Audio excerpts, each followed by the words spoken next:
how far along the scale would you place heat signature, and how straightforward did you find that to accomplish? I always trying to start with the most, every version of a system I implement has to be workable and kind of do its job to some extent. So it can be super, super basic, but it should be, it should at least not create impossible situations and stuff like that. So the first version of this ship generation I had, every row of the ship would be connected to each other. In fact, this is a perfect example of it. This is a ship that the first version of this game would have generated, which is... Sorry? Oh, okay, that's good. Could we get the screen back? Is that possible? Okay, so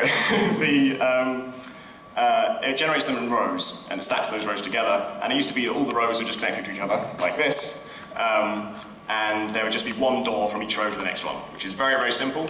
But actually, it didn't look, when you looked at it, you didn't necessarily know what the pattern was. But even back then, that would never generate a ship where you can't get from room A to room B. If that happens, it's always because you blew up the ship and you did something. So it would never generate bad layouts. In terms of linearity, it would mean that the route from the back of the ship to the front of the ship would always be just one route, because there's only one connecting door between each row of the ship. And I've since made that a bit more interesting. So let's see if we can spawn a more interesting ship and show you how they kind of crisscross. So now, after it's done that, it still generates ships that way, and then it tries to form interesting connections by making barriers between rooms that are on the same module.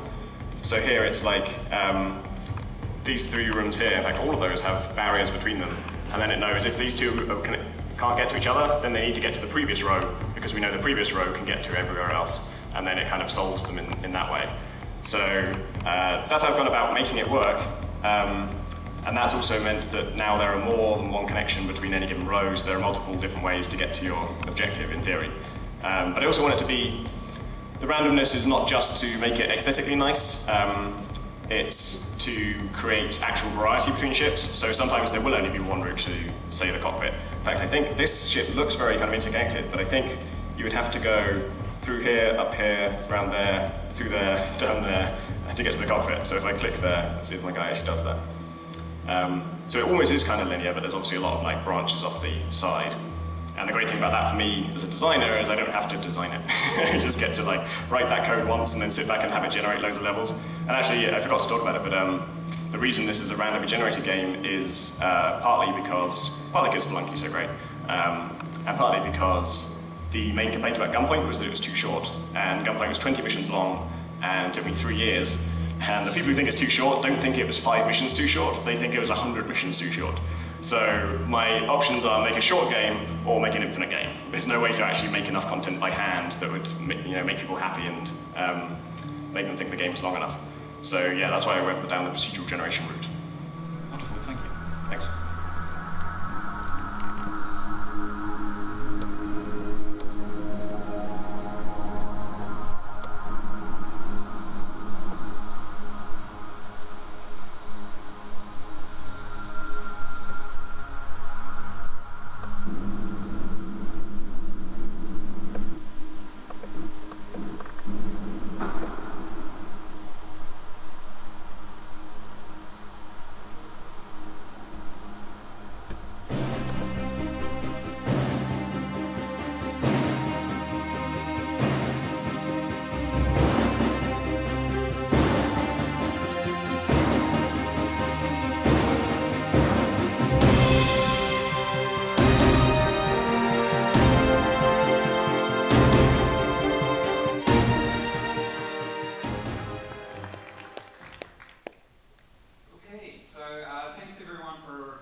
I guess a conversation. Like I'd really like feedback, and that's why the Q&A is quite important on some of the things that I value in terms of games. So I want to present one quite maybe controversial point. We'll see what people think. So what I think is the grind is dead. So with MMOs, it's something that's always bothered